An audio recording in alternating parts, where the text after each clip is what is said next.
Jab is a two-player boxing simulation game from Tasty Minstrel Games.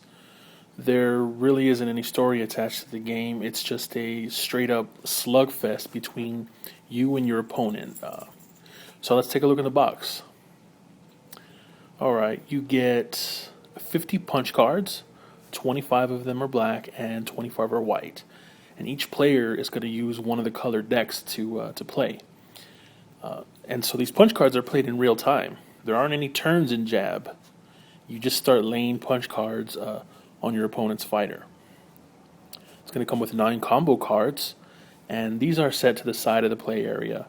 And when the punch cards you play match the top combo card, you take the card and you yell combo. That's pretty much kind of the theme of the game. You're going to be kind of yelling things out and grabbing these combo cards. You have 5 counterpunch cards, and these are set between your two boxers. And when a punch you lay matches the color of the top counterpunch card, you're going to yell counterpunch, and you're going to take the counterpunch card. And you'll also take a health token from your opponent when you do that. It comes with 10 health / round win tokens, and each player is going to start with 5. They're two-sided. These act as a health meter, and one is flipped and placed next to you if you win a round. And 3 of these round win tokens means that you win the game. There's 1 ding tile, and if you've used all your punch cards and let's say you don't want your opponent to score any more points, you just want to go ahead and end the round, you yell ding, and then you take this tile, and it's going to end the round early. There is a 5-point penalty, but depending on how many cards your opponent has played, it might be worth it to do it.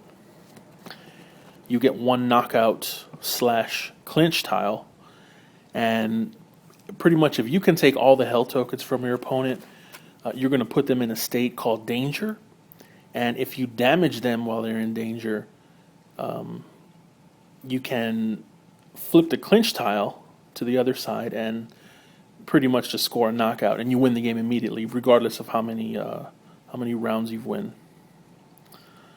So, and pretty much, if somebody is in danger and they yell out clinch, they'll just go ahead and get the clinch tile, put it in their area to kind of pause the game for a little bit, take 2 health tokens back, but there is a 3-point penalty every time you clinch. But pretty much you can do it once per round, because then there's only 1 of these tokens.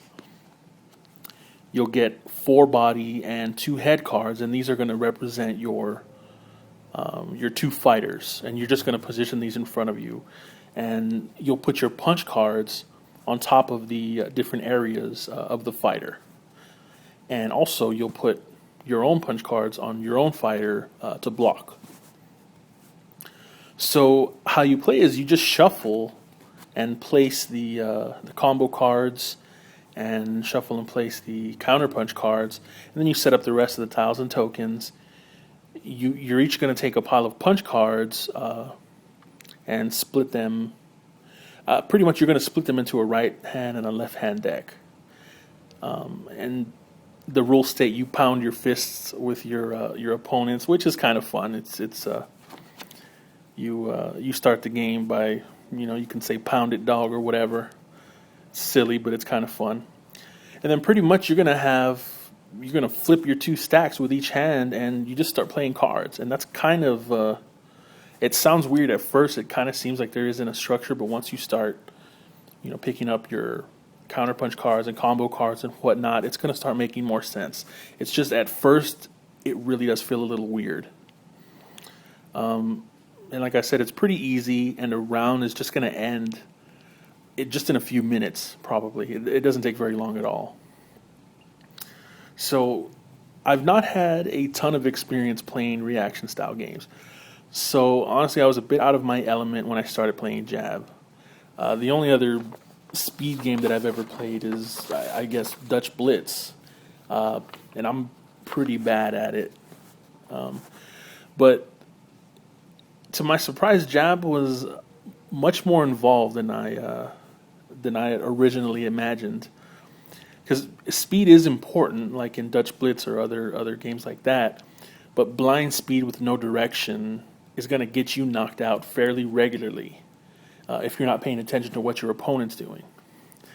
So you're going to have to be good at pattern and colored recognition. It plays a pretty important role in the game. And if you're good in those areas, you're probably going to be pretty good at this game, which may be one of the biggest hurdles for this game. You got to be quick and have your synapses firing at all times when you're playing. So maybe small children or possibly even senior gamers may struggle to keep up with your teenage and your young adults. Now, obviously, this doesn't apply to everyone, and I'm not, what I'm saying here is not intended to disparage any gaming group. It's just an opinion. But if you're not concerned about an occasional blowout victory and you just play games to have fun and possibly get a few laughs with your buddies, then Jab fits the bill nicely. I found myself laughing out loud while playing this game, and that's always a good sign.